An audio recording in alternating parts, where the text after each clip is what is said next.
Hello, I am the 9 dots guy. It is the first day of 2026. When I woke up this morning, I habitually checked my phone for news and messages and swiped through a dozen TikTok videos. Once again, it hit me, we are living in a world completely submerged by screens, algorithms, and fragmented information. These things might grab my attention for a few seconds, a few minutes, or even a few hours, but they can never make me ponder deeply like reading certain books can, leaving an aftertaste that lingers for years, even decades. So, once again, I tried to turn back the clock. I turned it back to the 1980s and 90s. To the China of my youth, a time before the flood of movies and TV shows. Back to those desolate years when books were almost the only window into the world. You will find that there is a pair of eyes. Like the sun. Staring right at you through the fog of a century. Those are the eyes of Leo Tolstoy. Like Dostoevsky, whom we discussed before, he is one of the writers who has influenced me the most deeply. Today, I want to talk about this beast of Russian literature. I want to talk about why, in this era of nihilism, we still need him. To be honest, my first encounter with Tolstoy was actually quite pathetic. I was 14 years old.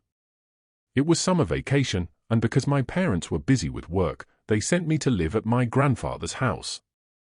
My friends all lived far away. I couldn't go exploring in the mountains near the city or go shoot sparrows with a slingshot. So, at first, I was bored out of my mind. But fortunately, my grandfather had quite a few books, so I had to look around for something interesting to kill time. That was when I got my hands on a tattered copy of Anna Karenina. You would never guess what state that book was in. It was half of the second volume. Specifically, it was the version where everything after the paragraphs where Anna throws herself under the train had been torn out. The most ridiculous part is that, at that age, I had no idea it was the second volume. The book started right with Levin and Kitty getting married in the church. And I just foolishly read it all the way through to the end. And then, suddenly, there was nothing. Just like a movie cutting to black right at the climax because of a power outage. At that time, I didn't understand what literature was. I didn't even know what I wanted to be, whether I wanted to be a scientist or a writer. But in that era of extreme spiritual scarcity, the most widely circulated world literature consisted of these Russian novels. I wasn't unfamiliar with the name Anna, though. Because in the alleyways of my hometown, I often heard adults whispering. In the local dialect, they called it Zha Pin Tou. What does that mean? It means having an extramarital affair. It means adultery. It was a very street-level, but also very precise summary. I remember my uncle, he was an actor in the local art troupe. In the 70s, they went to the countryside to perform the play Anna Karenina for farmers. Just imagine, Chinese people acting as Russian aristocrats. But actually, this started way back in the Republic of China era. We know very little about our tradition of spoken drama today. But whether it was Chekhov or Ibsen, people in the Republic era were already performing them. My uncle came back from the performance and chatted with my parents. He said the farmers would leave halfway through, cursing as they walked. What's the point of watching this? It's just Zha Pin Tou. That is actually the most concise and brutal review of Anna Karenina. But at the time, I was captivated by the book. Especially the part right at the end, before Anna commits suicide, where she argues with Vronsky. One sentence back, one sentence forth. That tension. That hysteria. I actually did something very immoral. I tore those page numbers out. Because the book belonged to my grandfather. The result was very awkward. One day my grandfather found out and asked the family why the ending was missing. My heart was pounding, but I stayed silent, pretending I had nothing to do with it. Because my parents often argued, and I often saw neighbors, men and women, arguing like that. What shocked me was, how could Tolstoy write it so well? These were clearly two 19th century Russian aristocrats arguing, yet it felt like something truly happening right beside me. That tone. That texture. That was the power of literature I felt at 14. even though I didn't know it was literature then. I just felt it was like real life. It was like watching a movie. No writer's novels can make you read while feeling like everything is vivid before your eyes. The atmosphere of the scene. The faces of the people. The subtle pauses when they speak. No one does it better than Tolstoy. Later, by the time I was 20, I had read several versions of Tolstoy. Different translations. In my heart, the best version is the translation by Ju Young and Siesu Tai. There is a critical element here called tone. Between two translation versions, the difference might just be a word or two. But the meaning becomes completely different. The best translation translates the tone, not just the words. It is rare to find a translation that captures the exact right tone. By the time I was in my 30s, I had read every one of his long novels at least 3 times. Whether it was War and Peace or Resurrection, or those short stories like the Cossacks or Sevastopol sketches, I devoured them all. In this world, I only remember Tolstoy and Pushkin. I've forgotten the others. Of course, there is one name I must mention, Dostoevsky. I read the brothers Karamazov and Crime and Punishment when I was 25 or 26. I liked Crime and Punishment very much. But I must admit, reading his books makes me afraid. Very afraid. I almost dare not read them again. Over the past decade, I tried to reread Crime and Punishment. It was still very good, but for some reason, I couldn't finish it. It was too unbearable. This uncomfortableness isn't because the story is tragic, but because of his writing style. He successfully makes you feel, how can those unspeakable thoughts deep in a human heart be written out so nakedly? Tolstoy already surprises us, but in a different range. Dostoevsky isn't like that. He writes the part that is hardest to write, the innermost thoughts a person has while doing something or speaking to someone, which are often completely different from what they say out loud. He can write out that gap. When reading the brothers Karamazov, specifically the Grand Inquisitor section, I was so scared I sat straight up in bed. I had to gasp for air just to keep reading. This is why I have always believed there are 2 types of people in the world. One type likes Tolstoy. The other type likes Dostoevsky. Actually, in the 20th century, many literary or artistic workers preferred Dostoevsky. Because his internal energy is immense. It is yin. It is neurotic. It is solitary. But Tolstoy? He is too healthy. He is too young. He has inexhaustible energy. He is healthy to the point of arrogance. Looking back, our reading experience as children had a special context. Even though Sino-Soviet relations had soured, in the concept of foreign literature for us Chinese back then, it mainly meant the Soviet Union. Foreign language meant Russian. Foreigners meant Soviet people. Just like kids today, when they speak of foreigners, their first thought is Americans, maybe Japanese, but definitely not Russians. That is why, for so many years, I rarely have the chance to talk to people about Russian literature or Tolstoy. Because I know the winds of the times have shifted. I wouldn't actively talk to young people today about him unless they bring it up first. Because I'm afraid they'll be annoyed. The feedback I usually get is, I don't read it because the names are too long. But think about it. When we were young, not just the artsy youth, but factory workers, people with little education, were reading Russian novels. Because there was nothing else to read. People read them, and they believed them.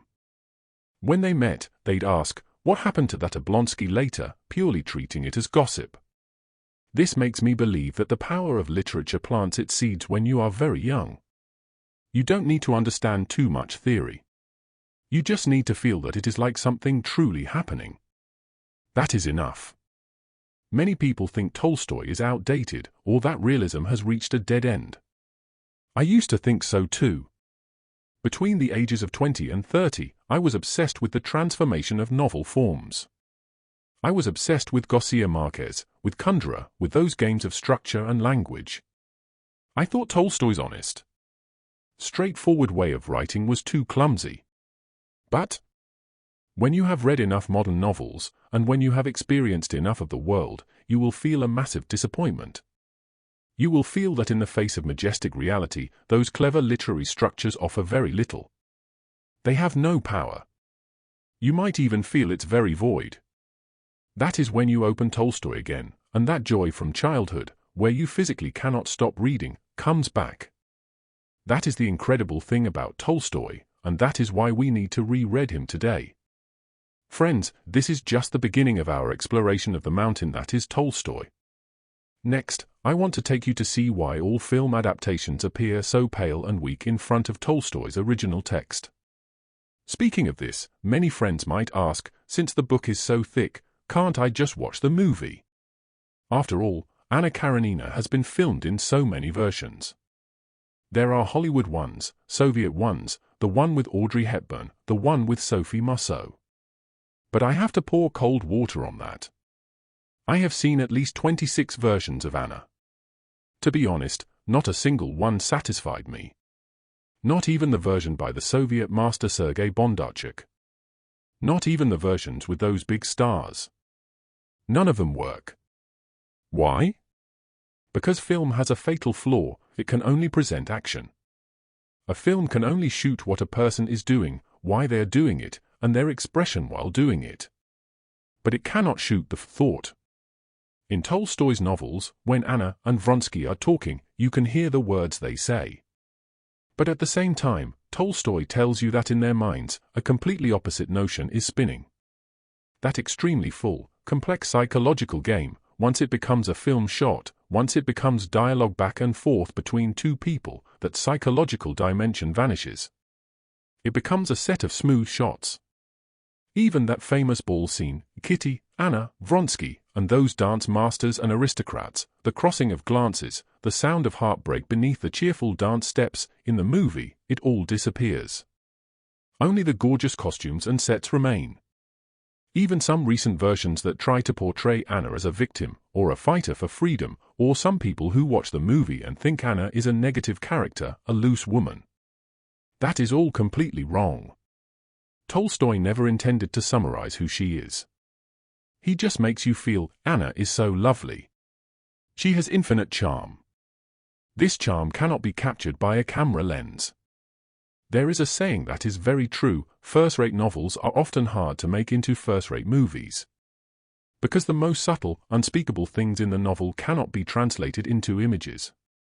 On the contrary, second- or third-rate novels are easy to turn into first-rate movies because the director has plenty of room to play.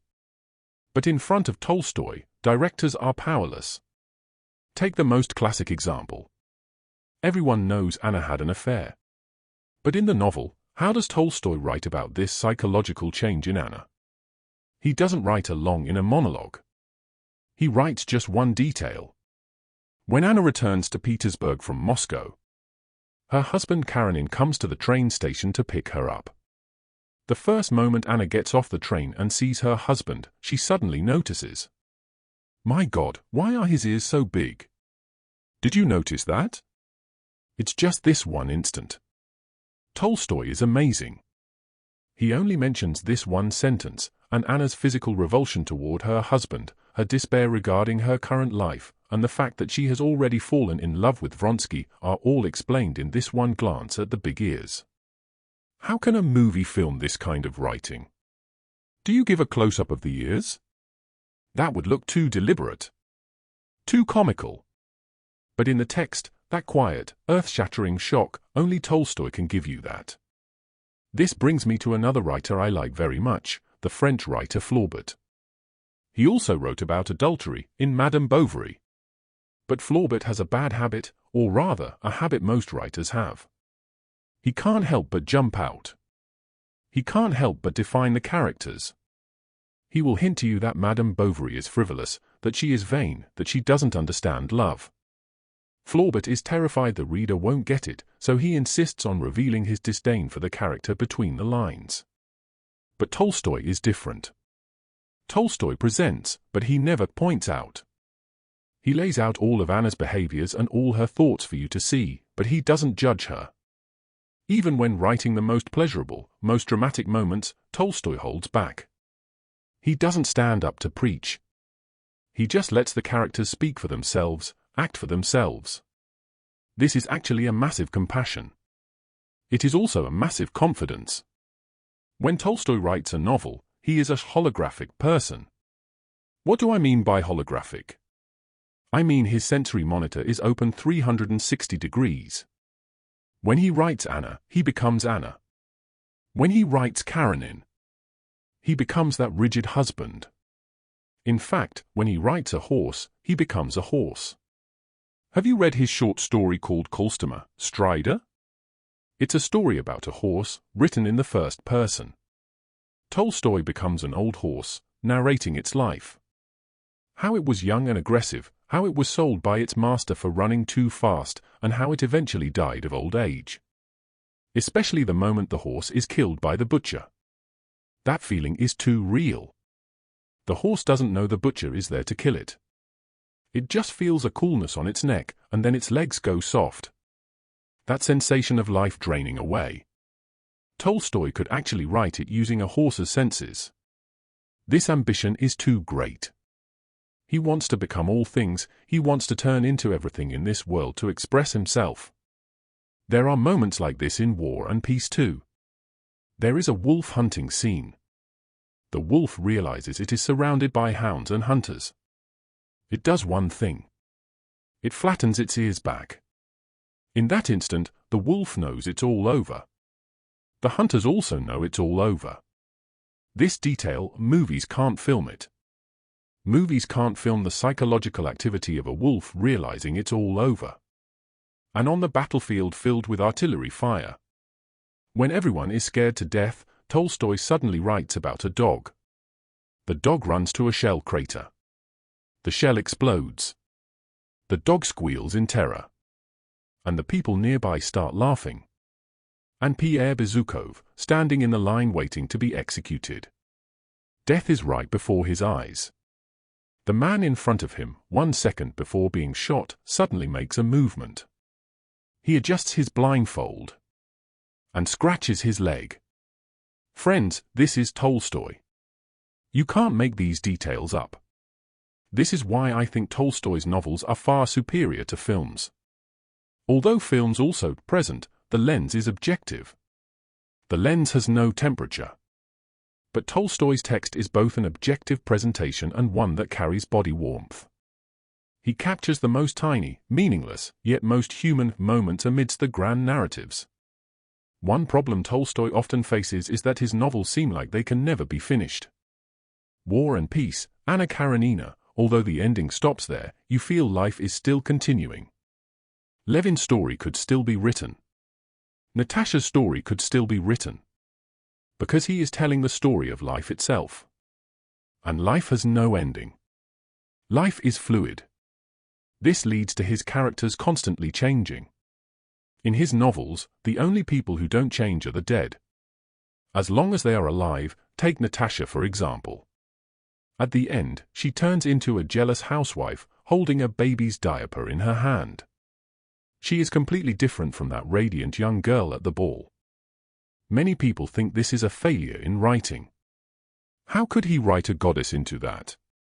But this is precisely Tolstoy's greatness. He watches them grow up. He watches them age. He watches them become mediocre. But he still loves them. This holographic perspective, this command over the passage of time, gives his novels a weight that transcends the stories themselves. Speaking of this, there is another very interesting thing, Tolstoy himself. He was also an extremely contradictory, holographic person. On one hand, he was an aristocrat with extremely high breeding, learned, profound, full of moral sense. But on the other hand, he was like a savage. Like an animal. His contemporaries recalled his youth in the army, saying he was a standard dandy. Proud, rude, alcoholic, a gambler. He was practically a scoundrel. But it was this scoundrel who, on the battlefield, when asked if he was afraid, said, "Of course I'm afraid. Every time the gun goes off, I'm afraid. But once the fighting starts, I'm not afraid anymore. Because I can watch the scenery." In English, the word is picture. Not just scenery, but the visual frame, the scene. Think about it. What kind of person is this? In a hail of bullets. When his life is on the line, he is actually looking around. He's watching how the shell blossoms. Watching how the man with the severed hand runs. He is an extremely rare person who is eternally curious. In moments of life and death, this curiosity overrides fear. Just like our Q in Lu Xun's writing, about to be beheaded, but still watching the spectacle, still looking for Wu Ma in the crowd. This almost instinctual desire to observe, this instinct to record the world like a camcorder, it might be innate. He wrote in his autobiography that when he was 2 years old, his mother passed away. Someone led him to his mother's room. A 2-year-old child. He was actually observing his mother's face after death. Observing the arrangement of the room. He even memorized the mixed smell of herbs, mint, and candles. He said, "That is the smell of death." This precociousness, this ability to detach and observe the world during any grief or chaos, that is the reason Tolstoy became Tolstoy. This leads to a very interesting topic.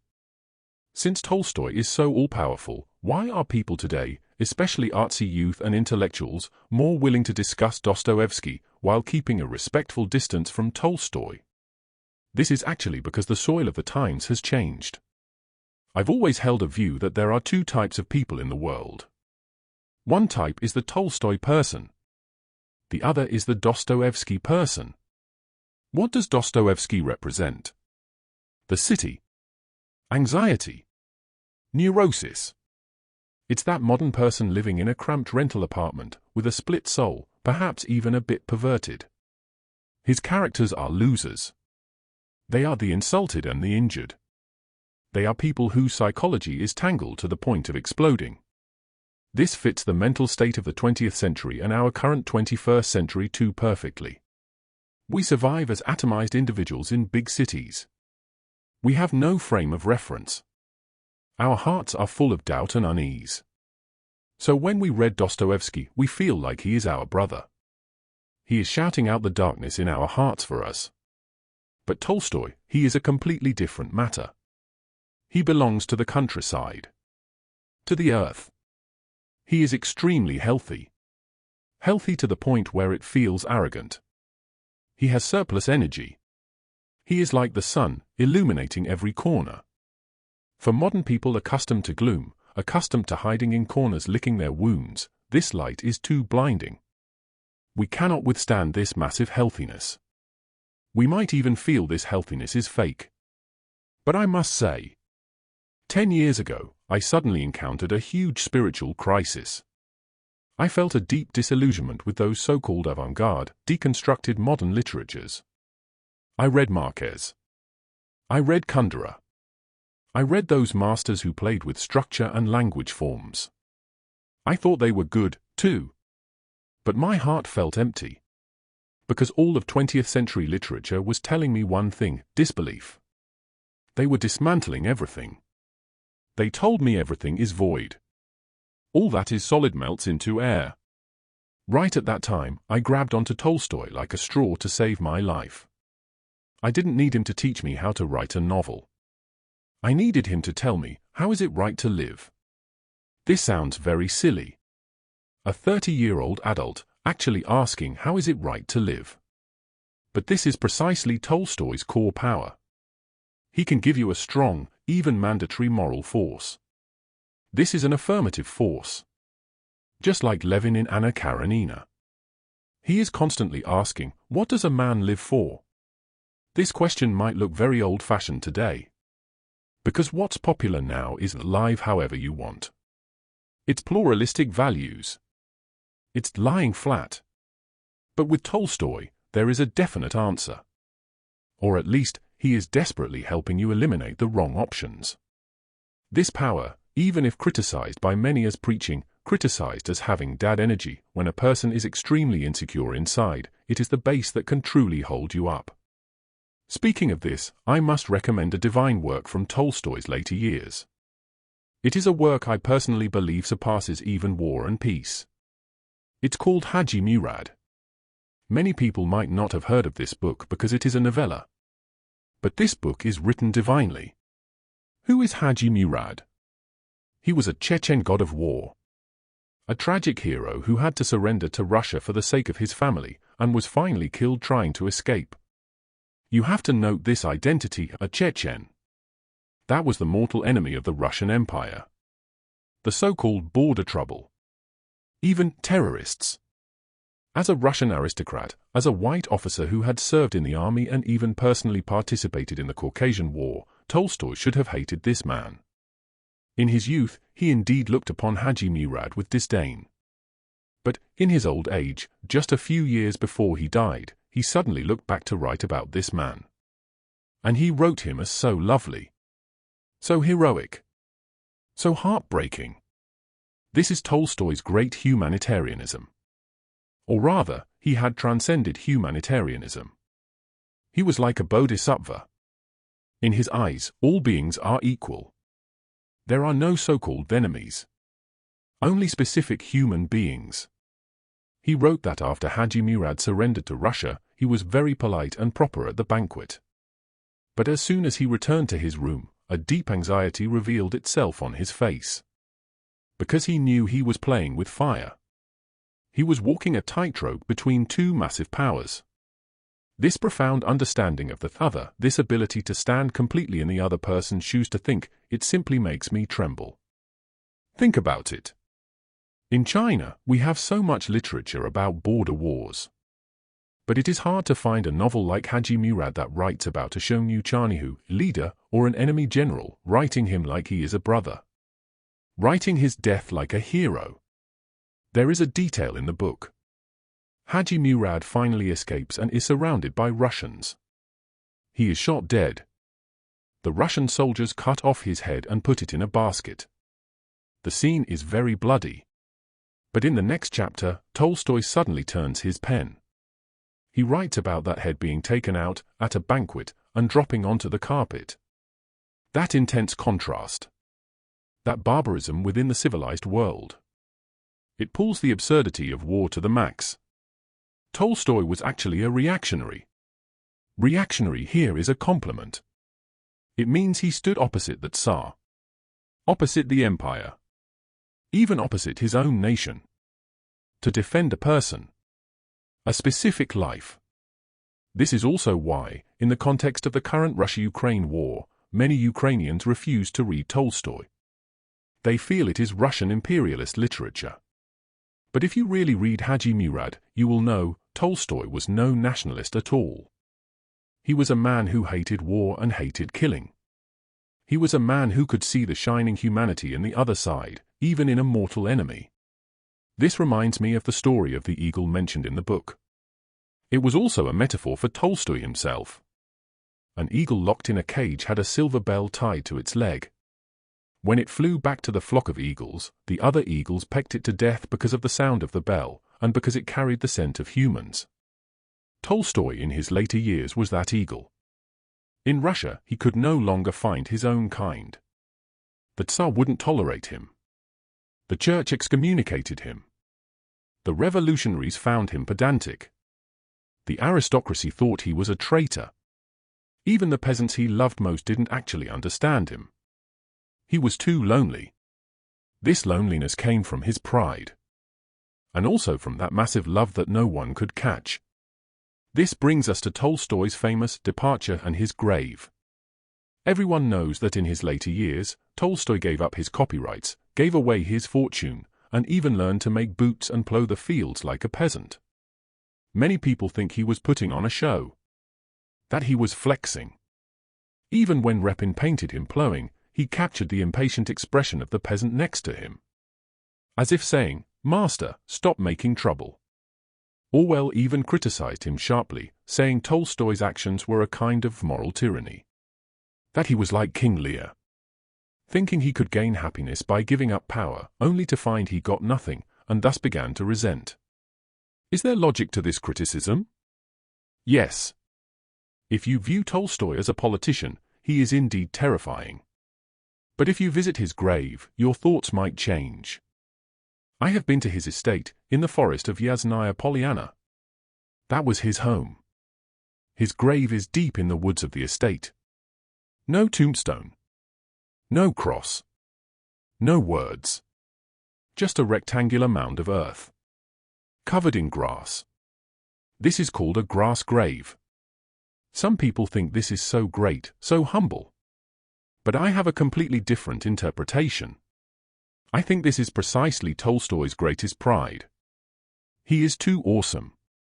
He doesn't even need a name. He seems to be saying to the whole world, I am Tolstoy. Do you really need to read an inscription to know who is buried here? All of humanity knows who is here. This confidence of not needing to be memorialized is the true mark of a king. It is the ultimate humble brag.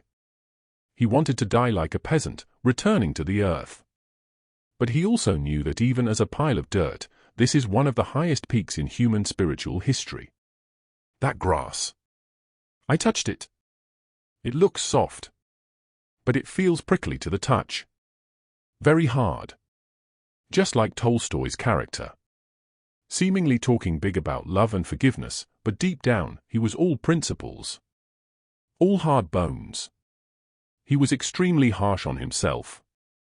Confessing in his diary every day. Just like Chiang Kai-shek writing lustful thoughts in his diary and then cursing himself. This moral cleanliness toward oneself, although sometimes oppressive, in today's era where everyone forgives themselves, where everyone thinks they are faultless.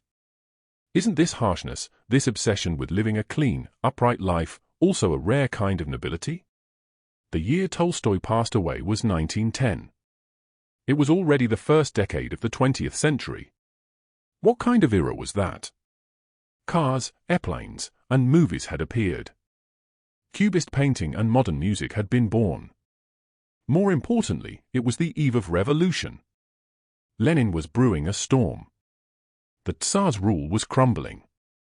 In such a restless, even violent modern world, the 82-year-old Tolstoy still lived like a god. This was actually a very awkward thing. For the young people of that time, Tolstoy was like a living fossil. For example, Gorky. For example, Chekhov. They once worshipped Tolstoy immensely, treating him like a father. But as they aged, and as the times changed, they started to find the old man a bit annoying. Chekhov once said he was a Tolstoyan for 6 or 7 years. But later he wrote a story called The Peasants. In it, he depicted peasants as ignorant, cruel, and indifferent. This was actually him breaking with Tolstoy. He was telling the world that Tolstoy's theory that peasants are sacred was wrong. He said in a letter, Tolstoy has already left the room in my heart, and now that room is empty. This disappointment, this patricide complex, happens in every generation. Radical youths at the time even wanted to beat him up. Because he was there talking about non-resistance to evil, talking about loving your enemy, while the outside world was burning, killing, and looting. People thought he was outdated. Too reactionary. But the most shocking scene occurred when Tolstoy truly died in that small train station. Gorky, who had been impatient with him, said something that gave me goosebumps. He said, I, too, have become an orphan on this earth. Listen to the weight of that sentence. If Dostoevsky died, people might feel a great writer had died, a friend had died. But no one would feel they had become an orphan. Only Tolstoy had this power. His existence was like a massive shield standing between humanity and a certain nihilism. With him there, you felt humanity still had an elder. Still had a moral authority to rely on. Once he was gone, everyone suddenly realized the space above their heads was empty. We had to face this cruel 20th century alone. When Gorky said this, it actually foreshadowed the tragedy that followed. Because without the restraint of Tolstoy, violence, war, and totalitarianism burst the dam like a flood. To understand why Tolstoy could become such a mountain, we have to look back. Look at his source. That is Pushkin. Many Chinese readers' impression of Pushkin is still stuck on the Pushkin who wrote poetry. Stuck on the if life deceives you kind of literary tone. But let me tell you, Pushkin's fiction is the real treasure. The reason Tolstoy could write Anna Karenina is that he directly benefited from Pushkin. It is said that when Tolstoy was writing Anna, he couldn't get the opening right. He changed it countless times. It was very painful. Until one day, he reread Pushkin's story collection. The Tales of the late Ivan Petrovich Belkin. Pushkin's writing style is very direct. No nonsense. Cut straight into the story. This gave Tolstoy inspiration. And so, we got that famous, concise, powerful opening. All happy families are alike, each unhappy family is unhappy in its own way. And immediately following, everything was in confusion in the Oblonsky household. Bam, you're right in it. This conciseness, this spirit that is as agile and noble as Mozart, is the childhood of Russian literature. And Tolstoy developed it into adulthood. But where Tolstoy is more terrifying than Pushkin is his ability with group portraits. That is, dealing with minor characters. Goethe once said, in a great drama, even a minor character is the protagonist in their own place. This quote seems tailor-made for Tolstoy. Novels today, especially modern novels, like to focus more and more on me. Everything is first person. All about my feelings, my pain. The people around are just blurry background boards. But in Tolstoy's novels, there are no background boards. Everyone, even if they appear only once, is alive. Take an example from Resurrection. The protagonist, Nekhlyudov, goes to prison to visit Maslova. But he needs special permission from the prison warden. So he goes to the warden's house. When he knocks, he hears someone playing the piano inside. It's a piece by Liszt. Fast. Very intense rhythm. The door opens. A disheveled daughter comes out. She says very impatiently, "My dad isn't here." Then bang, she slams the door shut. The moment the door closes, the piano sound starts again inside. And it continues exactly from where it was interrupted. Friends, savor this detail. Does this description drive the main plot? Almost not at all. Delete it, and it doesn't affect the protagonist meeting the warden one bit. But Tolstoy insists on writing it. He wants you to know, even a prison warden's daughter, in her own little world, is living her own life. She is playing Liszt. She is annoyed by a sudden visit from a stranger. This is Tolstoy's holographic nature. He doesn't allow the world to be flat. He wants every corner to be full of the texture of life. And in War and Peace, that governor of Moscow who was executed. After ordering an innocent young man to be thrown to the mob to be beaten to death, he sits in his carriage. What is he thinking? He is thinking, I really did a good deed. I punished a bad person, and I appeased the masses. And then he goes home to eat dinner with a clear conscience. This is too terrifying. This description of the banality and cruelty of power is more powerful than any angry critique. Because he shows that the logic of evil is self-consistent. Bad people never think they are bad people. This ability, in today's pure literary fiction, is actually slowly being lost. Writers today are either too self-absorbed, focusing only on the inner self, or too clever, loving to play with structure. It is hard to find that clumsy patience to weave the lives of hundreds of people together. But this tradition hasn't disappeared. It moved. Where did it go? It ran to top-tier British and American TV dramas. Look at Game of Thrones. Look at The Wire. Look at those best HBO series. You will find they are actually continuing Tolstoy's tradition. That grand ensemble cast. That polyphonic narrative. That infectious power where even if a small supporting character dies, it breaks your heart. This is Tolstoy's legacy. He established the highest standard for serious narrative. The world is complex. It is multidimensional. Everyone has their own eye. Everyone is the protagonist in their own story.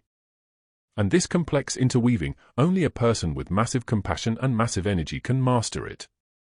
Speaking of this, I totally understand why many young people can't get into Tolstoy now. Because in his world, you will get lost. You are used to projecting yourself onto the protagonist. Like reading a power fantasy novel, I am the invincible hero, I am the supreme heroine. But in Tolstoy's books, who do you project onto? You want to be Prince Andrei, thinking he is a hero? He dies early. You want to be Pierre, thinking he is a wise man? But he often does stupid things, like a fool. The weight of humanity Tolstoy assigns to everyone is equal. He doesn't give the protagonist plot armor, a halo. Nor does he treat supporting characters as tools. This style of equality of all beings is a challenge, even an offense, to modern readers accustomed to being the center of the universe. Because he forces you to understand the heart of someone you aren't interested in, or even someone you hate. Like the man who seduces your wife. Like the enemy who wants to kill you. Tolstoy will hold your head and say, look. He is human too.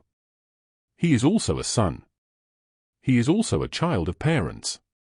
He has his fears and reasons too. Here, we must face a cruel question. Is Tolstoy really outdated in this era? I don't mean his artistic skills, but his values. His incessant preaching in his later years, that moral cleanliness, it does suffocate modern people. Even George Orwell, the great writer who wrote 1984, had a very harsh, even heart-piercing, criticism of Tolstoy. Orwell said Tolstoy is essentially another King Lear from Shakespeare.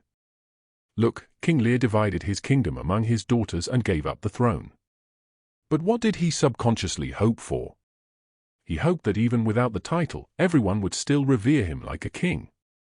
Orwell believed Tolstoy was the same. He gave up his title, his property, his copyrights. But he wanted to exchange them for a greater power. That is spiritual dominion. Orwell even called this a moral tyranny. It's like, if a father hits a child with a stick, that is tyranny. But if a mother cries and says to the child, son, what you did breaks mommy's heart, that is also a kind of tyranny. And it is a moral blackmail that is even harder to resist. Tolstoy is that weeping mother. He uses his tears, his asceticism, to force the whole world to be good, to love, to labor. Is this criticism vicious? Very vicious. And to some extent, it makes sense. If Tolstoy had held political power, his moral perfectionism might have turned into a disaster. Because humanity cannot withstand such high-intensity moral demands. Besides Orwell, there was a French Nouveau Roman writer named Rob Grillet. He also disliked Tolstoy very much. Someone asked him why. He said, because Tolstoy always wants to speak to the world. This sounds abstract, but it hits the nail on the head. Modern literature, especially post-20th century literature, reached a consensus: literature should not try to change the world. Literature should not have an educational function. I'll just write my feelings. I'll just write about a spot on the wall. That's enough. But Tolstoy didn't think so. He truly believed that words could change the world. That morality could save humanity. He couldn't help but jump out in his novels to tell you war is absurd, to tell you vanity is shameful. For modern readers accustomed to value neutrality and lying flat, this is called too much dad energy. So, if a young person comes to me today and says, I don't read Tolstoy, I think he's too heavy, too preachy, I won't argue with them at all. I'll even nod and say, you are right. From your standpoint. In this fragmented, individualistic 21st century, Tolstoy does seem like a chattering old antique. But, friends, why is it that until today, at this very moment, I am still willing to reread him again and again? Why am I willing to spend so much time talking about him with you here? Not just because of those godlike writing skills, but because, the moment I open the book, I am not just reading a novel. I am reuniting. This is a very private joy. Even though I've been reading them for over 30 years. Every time I see that officer named Denisov, that loud, boisterous man who robs his own side's transport convoy just to find food for his comrades, I say in my heart, hey, old friend, there you are again. Seeing that scoundrel Dolokhov, extremely cold on the battlefield, but extremely filial to his blind old mother at home. I feel, after all these years, you're still the same. This intimacy even surpasses the closeness of many of my friends in reality. A British critic once said, "The sum of intimacy I feel with all my real-life friends in my entire life is not as strong as the intimacy the Rostov family gives me." This is Tolstoy's magic. He didn't create characters. He created another layer of real life. We are lucky to live in a world that already has Tolstoy. Just like we live in a world with Beethoven and Mozart. It gives us a kind of confidence. Although current literature may never reach that height again, although we may never see that holographic, sun-like masterpiece again, at least we know the human spirit once arrived at that place. I often have a strange thought. I feel Tolstoy is the one who walked the furthest in the entire human race.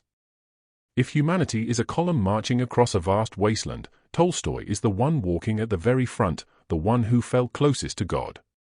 Although, until his death, he might not have completed his self-redemption. He died in pain. In struggle. He did not find peace like the characters in his books. But it is precisely this struggle that makes him seem more real. More like a member of our human species. If, and I mean if, there really was a time machine that could let me travel back to 1910, or any moment when Tolstoy was still alive. Would I go find him? I would. But I would absolutely not ask him questions. I wouldn't ask him what is the meaning of life, nor how do you write. Because in the face of such a massive soul, any question is foolish. I would probably just stand in the distance. Watching him. Watching that old man dressed in peasant clothes, with a big beard, and eyes like searchlights. Watching him walk briskly through the woods.